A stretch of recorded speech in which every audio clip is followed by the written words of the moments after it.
Welcome back to Deadline TV Contenders.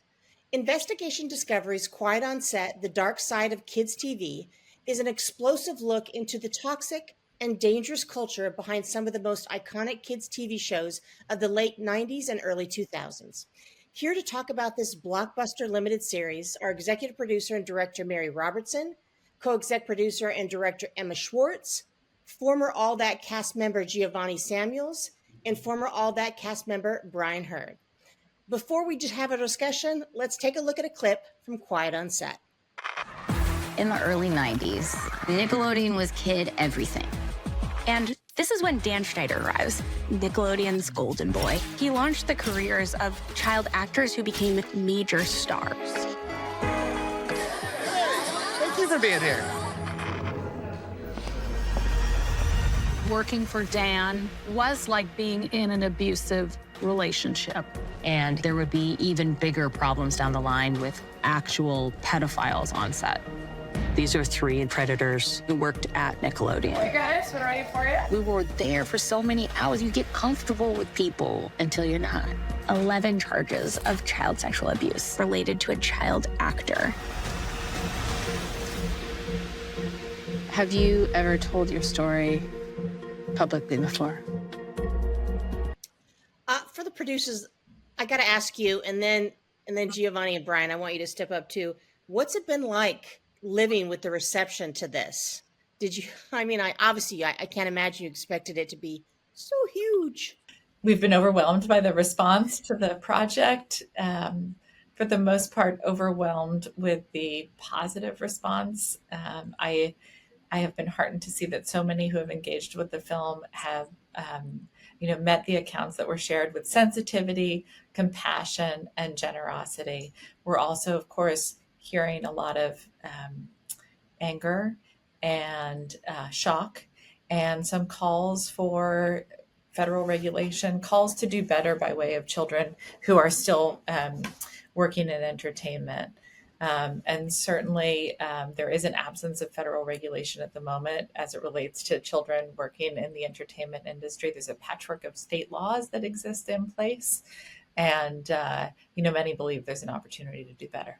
Emma, what do you think? What's it been like for you? Yeah, I mean, look, you do this kind of work because you always hope that people will watch, people will learn, and, it has the potential to have impact. I don't think any of us expected this level of response and interest, and not just in the stories, but in the bigger questions about the child entertainment industry. And that is incredibly heartening and gratifying. And certainly what I hope is that momentum ultimately leads to some real changes and improvements in the industry writ large. Giovanni and Brian, what's it been like for you in terms of just folks maybe coming up to you off the street? What do they want to talk to you about? What do they want to ask? It's been a tad overwhelming, the way my social anxiety is set up.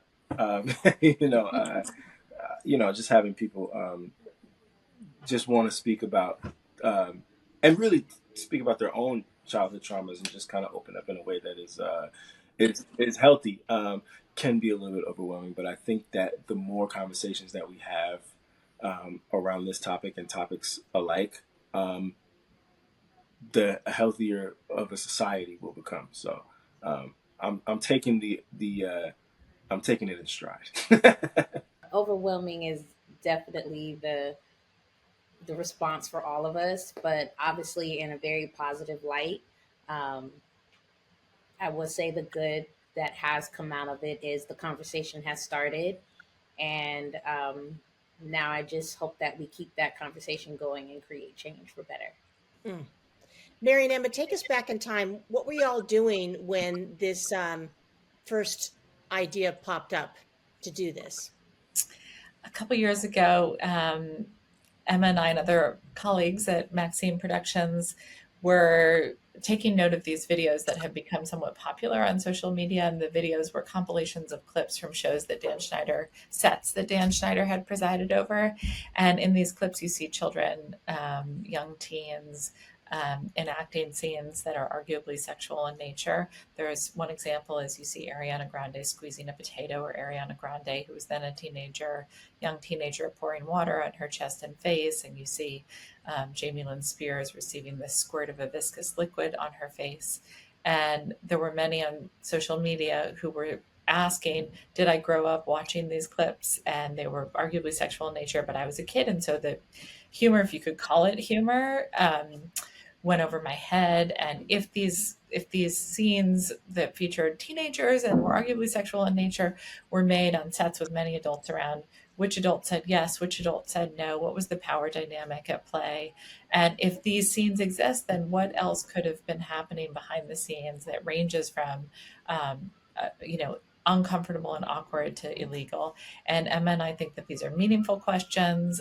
They're questions because they pertain to the working environment, the safety of children, and they're meaningful conditions because the content that was made on those sets was then distributed to the world and consumed by now millions of children. And it influenced their sense of normal, their sense of who they could be, what funny is and what funny isn't.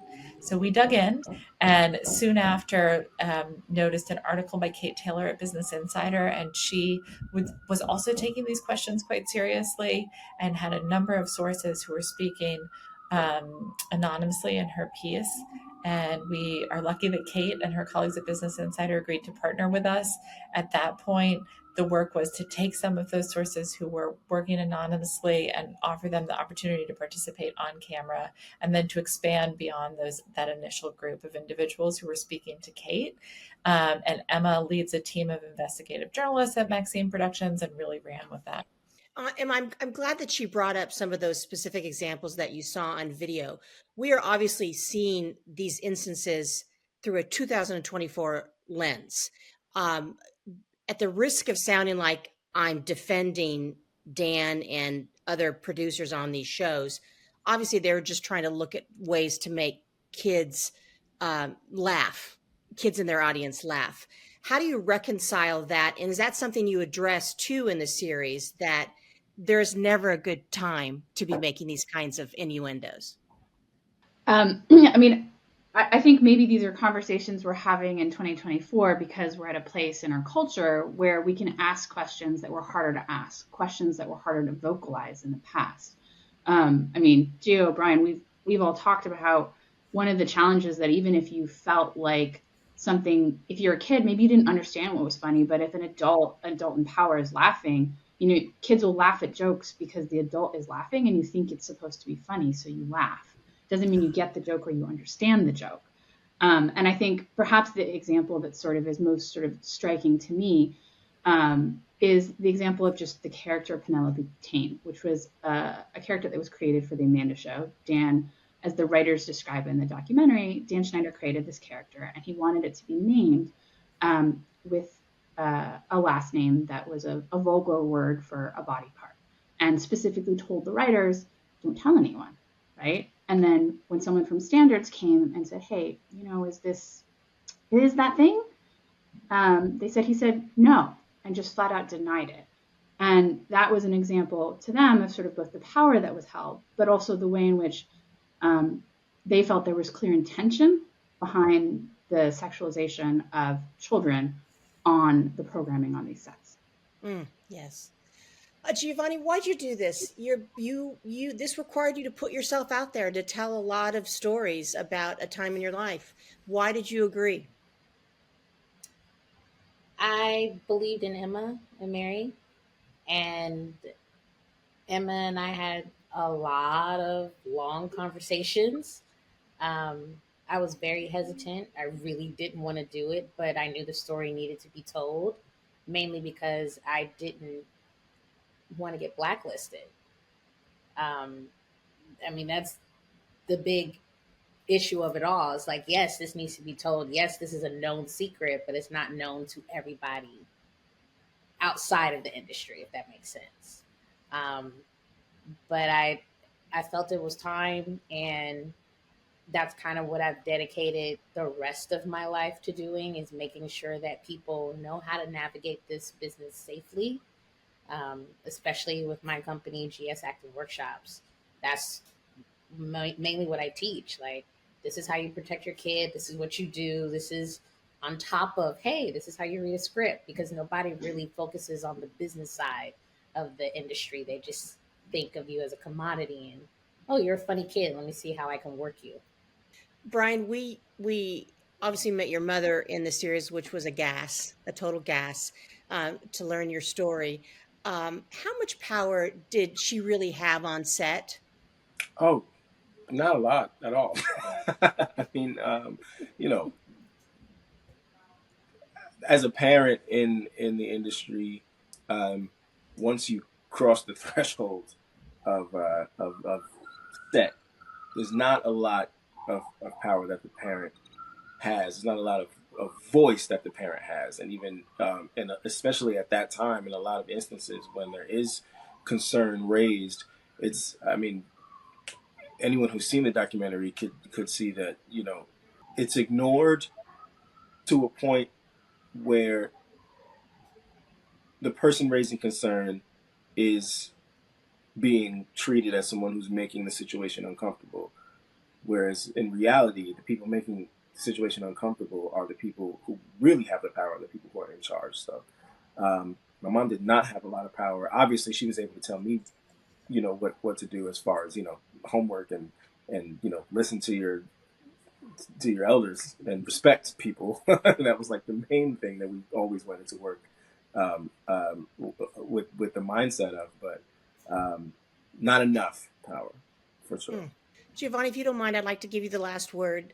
So many of these shows meant so much to kids, now young adults, my children included.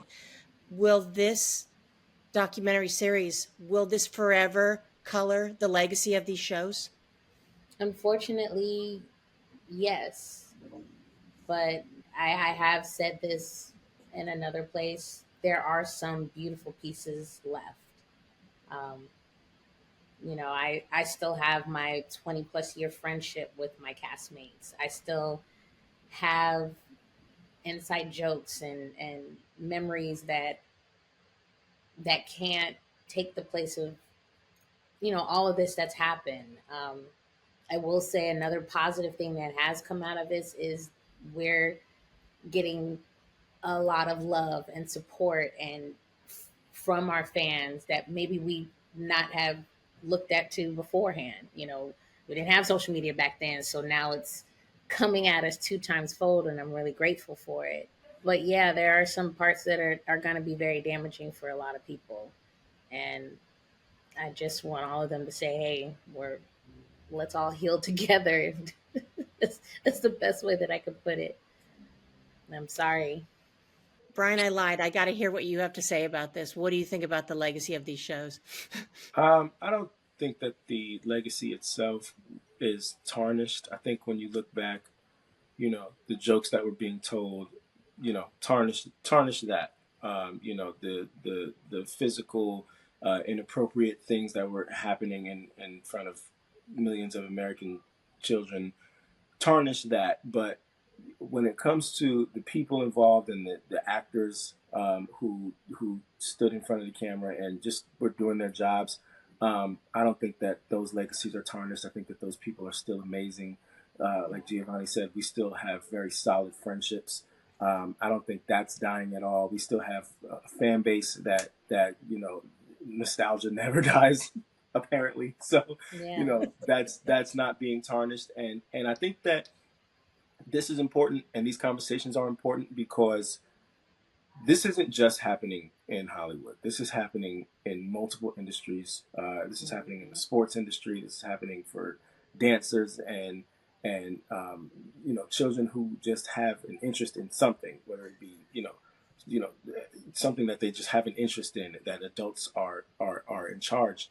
Um, and the conversation needs to be had, and I'm glad that it's so loud. I'm glad that it's happening here, and but at the core, the children that are showing up to work every day and being themselves and showing themselves and representing for other children, um, those They legacies are need not. to be, yeah, They need they to be. just need to be protected.